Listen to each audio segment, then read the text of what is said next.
Hi, friends and family and neighbors here at Russell USD 407. I am Shelley Swayne, your 407 Superintendent of Schools, checking in with 6 Minutes with Swayne here on the 28th of September. It seems like forever since we've chatted, and I apologize for that. But there's been a lot going on in schools if we haven't noticed. We are successfully back in school, nearing 4 weeks. 4 weeks as of Wednesday. We will be with students and seeing them on a daily basis and tackling all the everyday stuff. A few things have continued to happen, mostly centered around COVID and the reopening and how we're doing and what's our next steps. Wanted to talk a little bit with you. Yes, the rumor is out that 6 through 12 students are looking to come back on campus full time in this fall semester.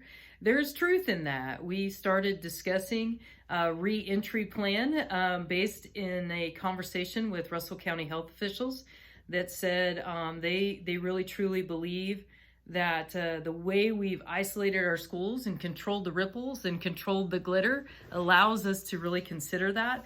And so we started talking about that with our staff. We introduced and let the board in on that as well.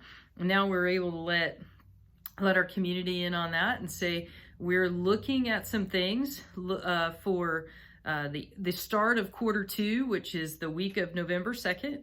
There's a lot that happens between now and then, and it doesn't necessarily happen in my office. It happens out there with our students or our staff and leaders in the buildings, middle school and high school buildings, to make that happen.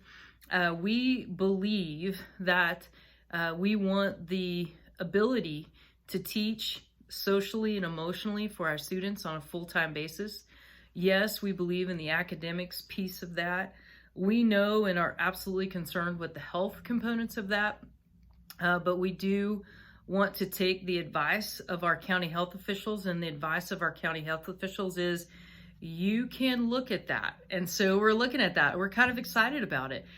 We miss being in school every day, all day, and we want the opportunity to do that, but we want to do it as safe as possible. There are few rules and regulations that have to occur in order for that to happen. The biggest challenge to that is social distancing. We know in our classrooms at the middle and high school, it's going to be very, very difficult to put the students in place the way we need to with the staff to keep the transcript intact, but also do so distanced out enough in those classrooms to figure that out. That's our biggest challenge, and so we are tackling that to see what happens next. I've also had lots of conversations as to whether or not we've had any diagnoses in our schools. The answer is yes. We've had a few students and a few staff, both, who've been diagnosed with COVID. They have followed all of the protocols and plans and procedures to come back to school successfully.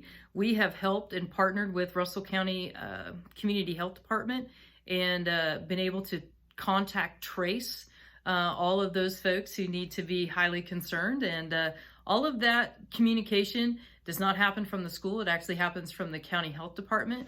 We follow all the FERPA and HIPAA laws to make sure that that's done privately and with the privacy of the folks involved and engaged in that at the highest priority.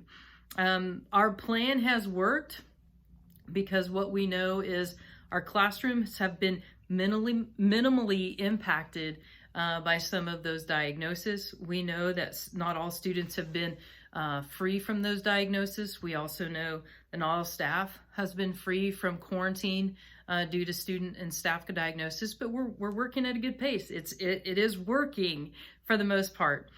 Finally, I did want to talk to you a little bit about a remote learning plan. It is very real as we enter into the 1st of October, which happens this week. That's amazing as well. I'm wondering where the time went, but as we enter into October 1st, we know we're in some flu and cold season. Many of us around the community have been fighting off allergies and not feeling well. Many of us are also fighting off strep. That's something that has come about. We anticipate some flu and cold seasons to come about. What we know is that we have a critical mass. We have this critical mass threshold that we can't staff our classrooms We have very few substitute teachers, and we also know that we can't host students if we don't have staff.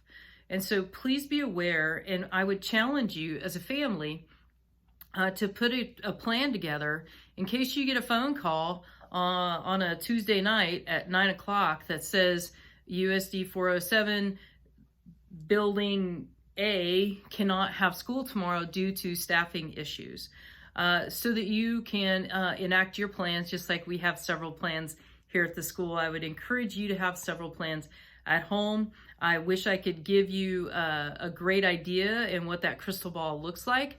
All I can tell you is that it's bound to happen sometime in the future, and I hope that we can encourage you to be prepared for that. It is a happy homecoming week to you.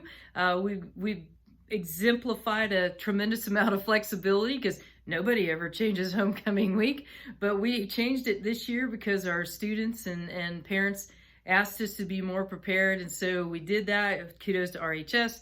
We're excited about all of those things happening in our school, and it's Bricks, Barks, and Barbecue week also, so I expect to see everybody out on Main Street having a good time, and of course socially distancing and enjoying everything our community has to offer. It's a great day to be a Bronco. It's just a great day to be a Bronco. So I appreciate your time, and we'll see you next time on 6 Minutes with Swayne.